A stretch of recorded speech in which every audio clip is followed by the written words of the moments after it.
Have you wondered what you would do if you ever witnessed a horrific accident or someone getting hurt? Would you have the courage to step in and help? That's what my next guest did when a 17-year-old boy and a 16-year-old girl were involved in a fiery car crash.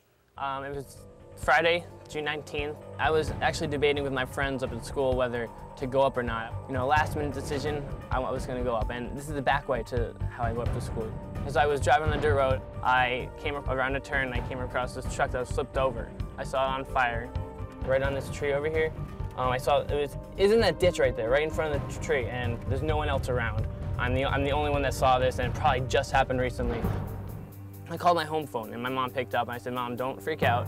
There's a truck flipped over, and it's on fire down on the dirt road, and I want you to send my dad down right now and call the police, please.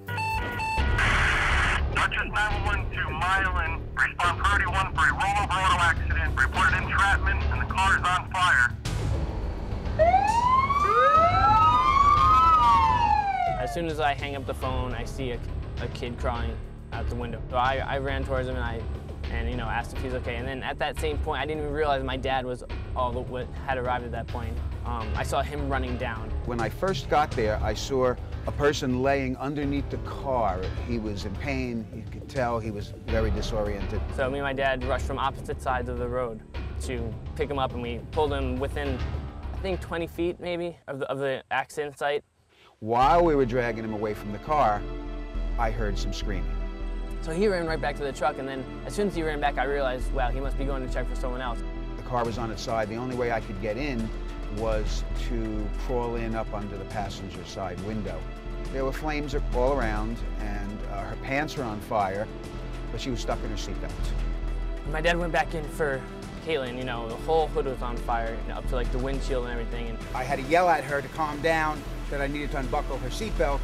She moved a little bit enough so where I was able to grab her 2 legs, and I slid her right, pulled out from down and out the car.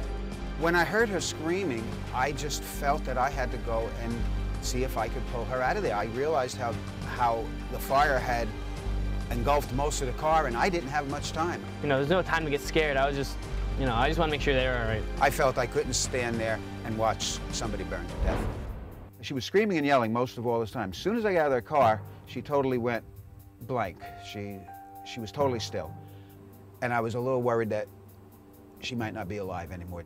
What worried me and my dad was that Dylan kept saying things like, is everyone okay? And like when he said that, we thought, you know, there must be more than one person in there. So I said, let's break out this back window and see if anybody's in there. I saw a big rock that was on the side of the road. I picked it up, we smashed out the window, and no sooner did we smash out the window, the flames just came roaring out.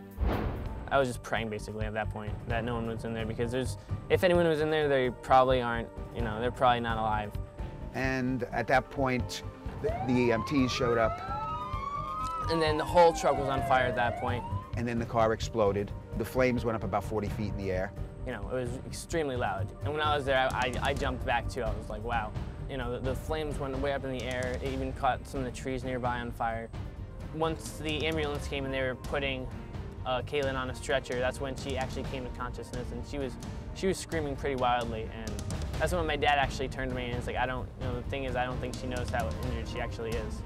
My hopes were that they were fine. Well, because Joe stopped and helped those 2 teenagers, they're here today.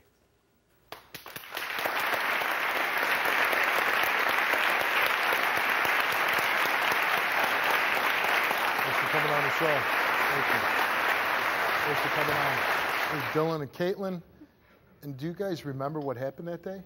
I just remember coming over a hill, and I was too far over to one side of the road, and so I turned back, and the truck went sideways, and then I tried to compensate, turn the other way.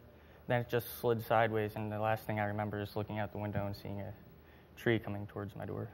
And that's when I just completely blacked out.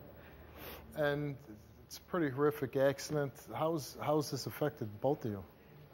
Well, I lost my job, the truck that I was going to get, and I haven't been able to get a job because of my injuries. And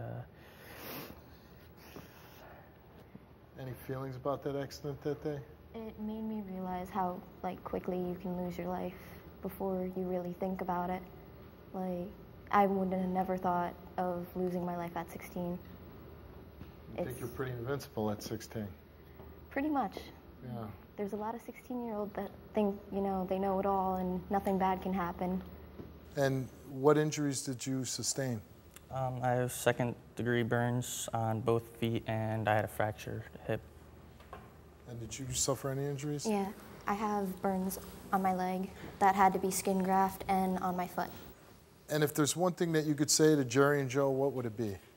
Thank you for saving my life. And you haven't seen them since the accident, right? No. And you never got a chance to meet them. Okay. Well, Joe's here today. Let's bring him out.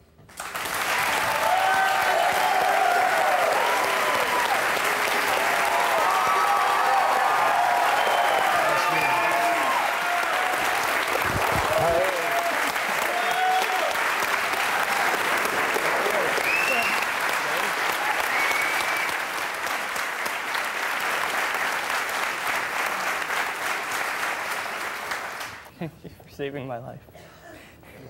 And Nothing more but to thank you. You're welcome.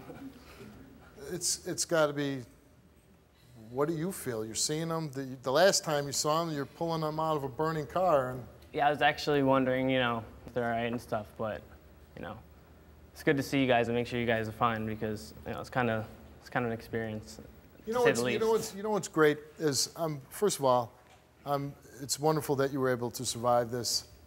And like you said, when you're 16, I certainly did, when you feel like nothing can hurt you and you see that it could be over real quick. And we get, you know, I have a lot of bad guys on my show. And you're a really good guy, and I'm really proud of you. I really...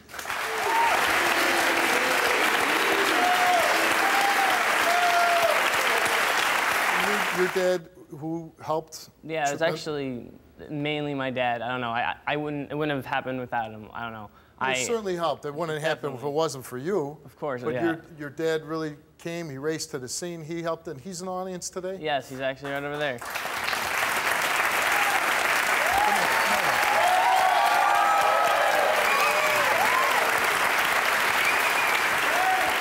Good to see you. Nice to see you, Kate. Glad you're here. It was a situation where I knew if I didn't act, there wasn't going to be much time. It was so quick. I heard the screaming. I had to react to the situation. A lot of times we have people on the show, and you're asking people, how come you're not taking your kids better? How come you're letting your kids do this or that? Obviously, you're doing something right with your son.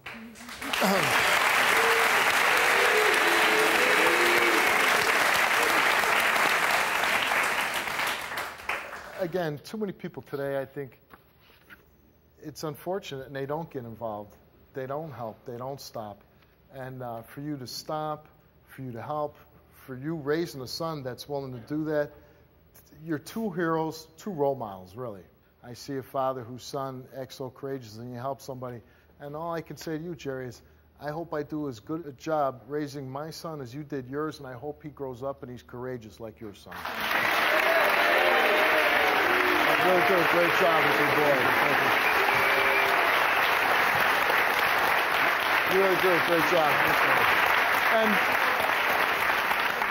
And it's going to be a long recovery for both of you, the injuries that you sustained, but the great thing is you're here, you still have your lives, and it's kind of that thing. Maybe someday you'll be able to help somebody because Joe and Jerry helped you guys. So good luck to you.